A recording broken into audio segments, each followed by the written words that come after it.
Da li treba decu lečiti SMS-om kroz perspektivu efektivnog altruizma i jedna jeziva implikacija? Pre svega, zašto decu lečimo SMS-om? Zato što je lečenje vrlo skupo, a zdravstveni sistem ne pokriva to lečenje. Zašto zdravstveni sistem ne pokriva lečenje? Zato što je često to lečenje u inostranstvu, zahteva vrlo skupe lekove koji su vredniji 500.000 evra, na primer, zahteva specijaliste koji ne postoje u našoj zemlji i tako dalje, i tako dalje, i tako dalje.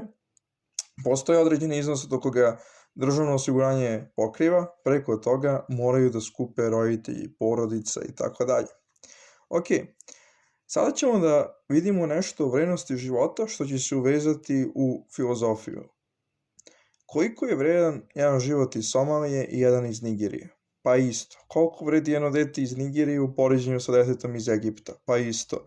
Koliko vredi dete iz Egipta u poređenju sa detetom iz Italije? Pa isto. Iz Italije, iz Srbije deca vrede isto i tako dalje.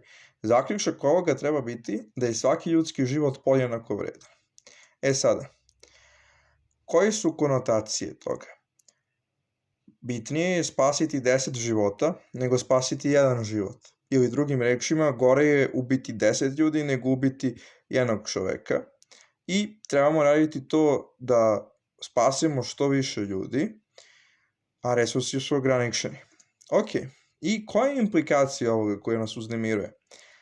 3.000 evra je empirijski dovoljno da spasi život deteca u Nigeriji, zato što postoje preventivne mere, postoje vakcine, postoje lekovi, postoje razne medicinske mere koje njima tamo pomažu da se spasu od malarije, od drugih infektivnih i tropskih bolesti.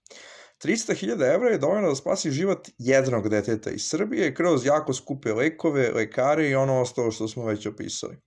Resursi su ograničeni i svakog dana kojim ne uradimo ništa, mnogo dece umre od malarije, a mnogo dece umre i od rakova, tih bolesti koje zahtevaju užasno puno novca.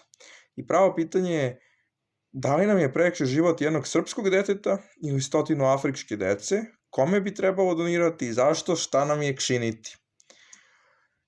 Tu dolazi efektivni altruizam. To je jedan filozofski pokret koji kaže da bismo trebali da doniramo afričkoj deci, a ne našoj. Zašto? Zato što kažu jedino pravo pitanje je koliko života spašavamo, koliko dobrobit činimo, a to da li se dobrobit odnosi na nekog ko je nama bliži po jeziku, po nacionalnosti, po državnosti i tako dalje, ili nekome ko nam je dalje po tim kriterijima, nije bitno.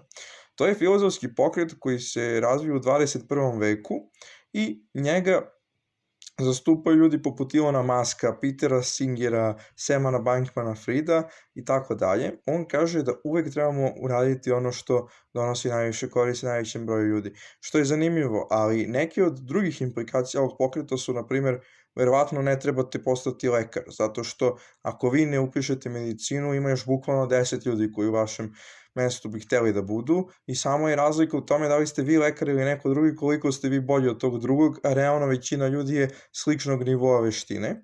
Ili, još jedna zanimljiva implikacija njihove filozofije je to da često je najbolji način da pomognete ljudima ne da volontirate ili da direktno dajete siromašnima ili da im pravite obroke, nego da se posvetite radu, grindovanju, pravljenju para i onda da od te velike količine para donirate. To su neke stvari koje se stalno ponavljaju u njihovom mišljenju. Sada, naravno da moramo da napravimo kritički osvrt na to.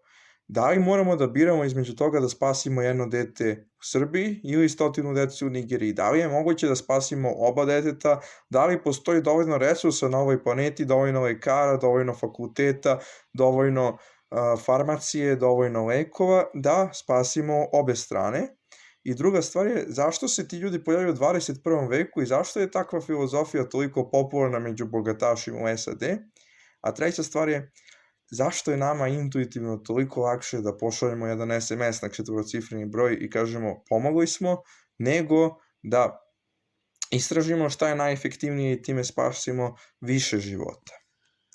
Ostanite ljubopitljivi, podelite sa bližnjima mudrost i ukoliko imate neko pitanje ili mišljenje, ostavite ga u komentaru.